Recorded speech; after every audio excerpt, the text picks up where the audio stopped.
तालुका जिल्हा रत्नागिरी आणि आमच्या सुंदर कोकणातलं हे माझं गाव भोके. तर आज हा ब्लॉग आपण रात्री जी आम्ही पोरं मिळून जी पार्टी करतो त्यावर आहे. आणि ब्लॉग आहे पोपटी कशी बनवतो आणि त्यामागे किती खटपट असते. गावी गेल्यावर पोरं मिळून आम्ही एक तरी असा बेत करतो ज्यामध्ये रात्रीची थोडी मजा आणि जुने दिवस आम्ही मिळून आनंद घेत असतो. जेवढं चिकनची कॅपॅसिटी असेल तेवढ्या साईजचा मटकं घ्यायचं आणि त्यामध्ये भांबुर्ड्याचा पाला, हा भांबुर्ड्याचा पाला जो सहजासहजी कुठे भेटत नाही, चिकनचा थर असा व्यवस्थित लावून घ्यायचा आणि त्यावर भांबुर्ड्याचा पाला, नंतर पुन्हा चिकनचा थर असा एक थर मारत पूर मडकंभर करून भरून घ्यायचा. मग मडके घेऊन आमचे पोलाड भाऊ सज्ज झाले आणि मग तयारी सुरू झाली की भट्टीमध्ये टाकायची. आम्ही इथं ना पेंडा घेऊन आलो होतो, तर काही लाकडी घेऊन आलो होतो. सौरभ, बाबू, परमुंडा, विजय दादूस आणि पोला म्हणजे अंकुश.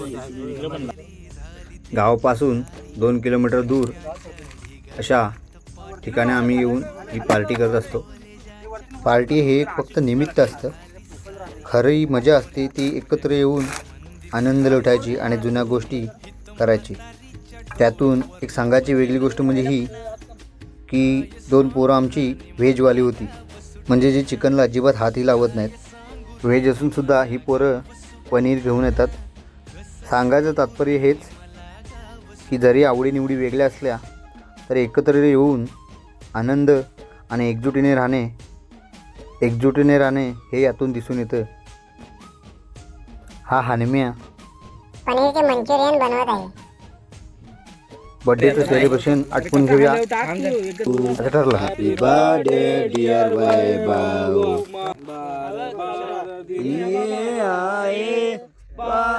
केक कापून झाला आणि पुढच्या 5 मिनिटात केकचा फडशा पाडण्यात आला.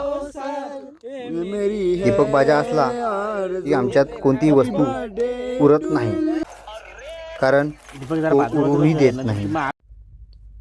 लाकडं संपली, पेंडाही संपला आणि केळीच्या पानावर मडक्यातून पोपटी पसरवून घेतली. शहरातल्या गर्दीपेक्षा कोकणातल्या या रात्रीच्या एकांतात खूप जास्त सुख आहे. पोपटीचा सुगंध आणि ह्या मित्रांचा आनंद.